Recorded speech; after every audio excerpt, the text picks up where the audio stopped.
Cette partie de l'usine Michelin à Cholet, dédiée à la fabrication de gomme, sera la dernière à fermer, mais avec 6 mois d'avance finalement. Le bruit courait ces derniers jours. La confirmation a été apportée ce lundi aux salariés. Vu ce qu'on fait en ce moment, on n'est pas tellement surpris. L'activité est vraiment arrêtée là. C'est faible, on va dire. Il y en a beaucoup qui sont partis, puis il y en a encore beaucoup qui vont partir là en première vague, donc il n'y aura plus assez de personnel pour faire tourner.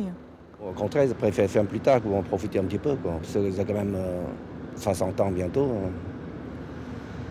Quant à la production de pneus, elle cessera comme prévu dès le mois de juillet, avec le départ de la majorité des 955 employés du site. Mais faute de personnel technique suffisant, le groupe Michelin a finalement renoncé à maintenir le reste de l'activité jusqu'au printemps 2026. Compte tenu des opportunités externes déjà saisies par certains employés à compétences critiques, il semblait nécessaire pour le groupe de revoir son calendrier de fermeture dans un bassin d'emploi qui s'avère être dynamique. Les représentants syndicaux, eux, ne décolèrent pas. Cet arrêt anticipé, c'est moins de temps pour rebondir pour les salariés.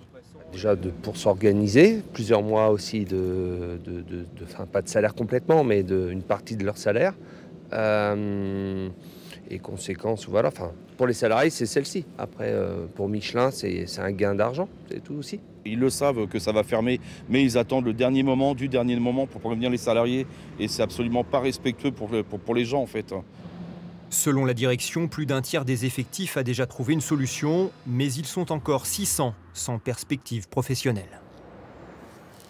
Alors, la fermeture d'une usine Michelin, notre région en a déjà connu une. C'était en 2020 à La Roche-sur-Yon. 613 personnes y étaient employées. Après la fermeture, les pouvoirs publics s'engageaient à transformer les 20 hectares laissés vacants en un pôle d'innovation industrielle. Et Michelin avait l'obligation de revitaliser le bassin d'emploi. 5 ans après, ces engagements ont-ils été tenus? Réponse dans notre décryptage avec Éric Aubron et Laura Striano. Symbole de l'usine Michelin de La Roche-sur-Yon, cette cheminée toujours debout ne crache plus de fumée depuis 5 ans. Sur cette friche d'une vingtaine d'hectares, la disparition des machines et du personnel du géant du pneumatique a laissé un grand vide. Et pourtant, dans ce bâtiment, l'activité a repris sous une autre forme. Cette entreprise d'une quinzaine de salariés reconditionne des véhicules utilitaires, une location qui présentait plusieurs avantages. Alors principalement la géolocalisation par rapport à l'axe routier. Pour trouver des collaborateurs, c'est également facile pour nous. Et également, ce qui allait bien pour nous, c'était toute cette superficie, la hauteur de plafond.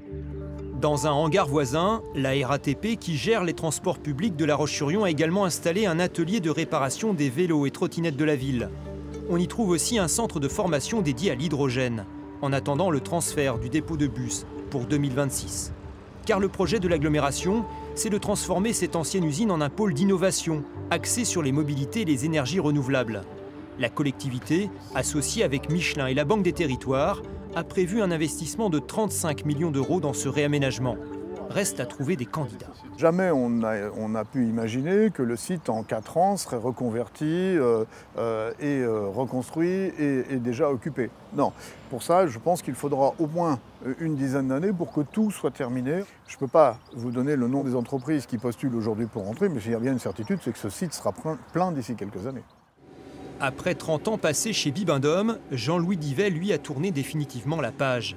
L'ancien chef d'équipe s'est lancé un nouveau défi professionnel. Il a obtenu un CAP cuisine et a racheté l'an dernier ce restaurant. C'était un grand saut dans le vide parce que passer d'être ouvrier à être patron, c'était quelque chose qui m'inquiétait beaucoup, quoi. Pour moi, c'était une bonne chose. Après, parce que j'ai réussi à rebondir et puis surtout à trouver ma voie. Michelin, ils ont proposé des postes un peu à droite, à gauche. Bon, pour moi, il y avait certains postes qui étaient dissuasifs à ne pas y aller. Donc un petit peu comme ce qu'ils m'avaient proposé moi, je n'étais pas du tout intéressé pour aller à 800 ou 900 km de chez moi. L'usine, qui a fabriqué des pneus de camion pendant près de 50 ans, employait 613 salariés au moment de sa fermeture. Dans le cadre des mesures d'accompagnement, 119 ont été reclassés en interne, mais la majorité a choisi de quitter l'entreprise. Aujourd'hui, la quasi-intégralité des personnes que nous avons accompagnées a trouvé une solution positive. Et il faut le dire, il faut rendre grâce à la vitalité du bassin d'emploi vendéen qui a été très dynamique, avec notamment un tissu de petites et moyennes entreprises industrielles qui est vraiment quasi unique en son genre en France. Aujourd'hui, c'est impossible de savoir si tout le monde a retrouvé un emploi. Pourquoi? Parce que vous aviez le congé de reclassement à la fin, une fois que les gens ont été licenciés. D'une, tout le monde ne l'a pas pris. Et puis, c'est pas parce que vous êtes arrivé à la fin de votre congé de reclassement, à la fin de vos droits, que vous avez nécessairement retrouvé un emploi.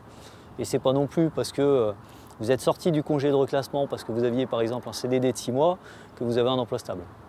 Michelin s'était engagé à payer sa dette en recréant autant d'emplois sur le territoire que ceux supprimés. D'un point de vue comptable au moins, la mission est accomplie.